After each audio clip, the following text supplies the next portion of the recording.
Are we ready, Apollo? I need more energy for Kofi!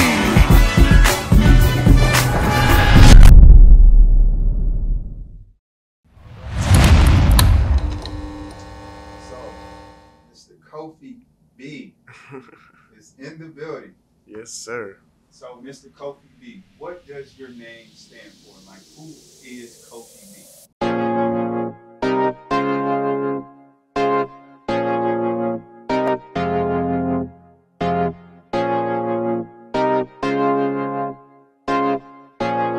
In a nutshell, man, Kofi B is a kid that just had a bunch of dreams and drive growing up in Akron, Ohio. And, you know, I'm looking at myself now as a 23-year-old man, and I'm just really proud of the work that I've done so far, and I'm excited about what's coming next in the future for sure.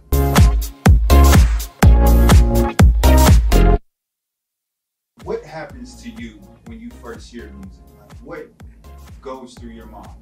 Man, what goes through my mind is I'm always thinking now, I guess technically, I'm always like, man, how do they decide this part of, you know, this song, why they choose this instrument, you know, even lyrics. I'm like, man, that was a catchy hook or things of that nature. But when I hear music right now, I hear a feeling, you know, which is, you know, different. But I think I feel music now on a different level than I hear it.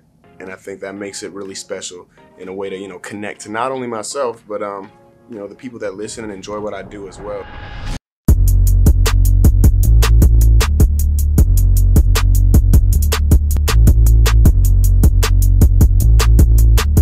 When I was starting off playing music, I grew up in the inner city of Akron, Ohio, you know, where essentially if you're not playing sports, if you're not, you know, doing something that everybody is probably doing, then whatever you're doing is viewed as, you know, weird or not normal, whatever the case may be. I played a piano. I mean, so playing a piano with a bunch of kids that don't understand even music from an instrument standpoint anyway, was interesting. You know, I got bullied a lot growing up. I got called a nerd because I also loved to be like in school and get good grades. I remember there was one time I was in 3rd grade before I went to the performing arts school that I went to that ended up changing my life. But I went to this elementary school and I was really, you know, excited about doing well in school, and I was getting A's and everything, and the kids would always call me a nerd. They would bully me. And I remember I went home and I told my mom, I was like, you know what, I think I should just start failing on purpose, like just get F's on everything just so I can fit in. And she's like, yeah, we got to get you out of this school. So, you know, eventually she got me out of there, and it put me in an environment where I went to a performing arts school back in Akron called Miller South. And that school changed my life, man. I mean, we wouldn't be doing this interview. I wouldn't be doing anything that I'm doing now if it wasn't for that program, that school, those teachers, and I can't say enough great things about that place because it changed my life.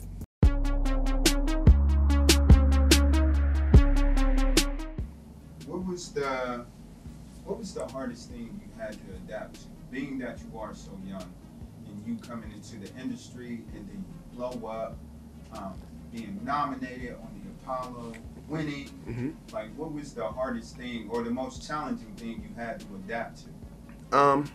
Understanding that perception isn't reality. People will see you some way and they'll think something of you, and no matter how many times you tell them that isn't true or that is true, whatever the case may be, they're gonna believe what they believe.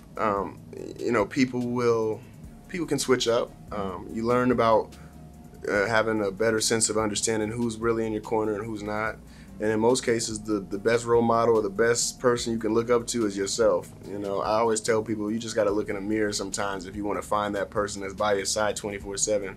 You either got to look up or look in a mirror. Either he got you or you got you. But, you know, it's really just about having that diligence and having that consistency right now. I see so many people that have been in similar situations that I've been in.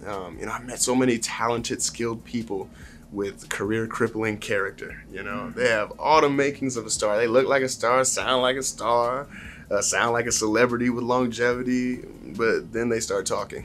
You know, they do something that messes themselves up. So I always try to tell people, man, you know, just be noticing of your character on your part, but also realizing that, hey man, this stuff that you're giving right now, this industry, it can come and it can go. Yeah. You know, so is it really about the talent, or is it about the purpose that you have? You know, my friend Nina Turner always says, you know, titles are great, but purpose is better.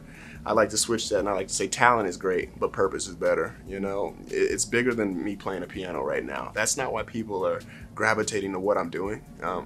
That's the thing that can get them to be in part, but it's the genuine heart that I have for my following. I love to see people being inspired by what I do, whether it be, like I said, whether it be me playing, speaking. I don't care, man. I just want to inspire people. I want to bring people together. I mean, I look at my shows right now and I see so many different families, so many different demographics. I mean, you get all different genders, races, sexualities, whatever the case may be. People are coming together for one reason, and that's just because they want to feel good. And that's what it's about, man. It's about the feeling. I play music because of the feeling. I speak because of the feeling. And that's why I do what I do. So, yeah.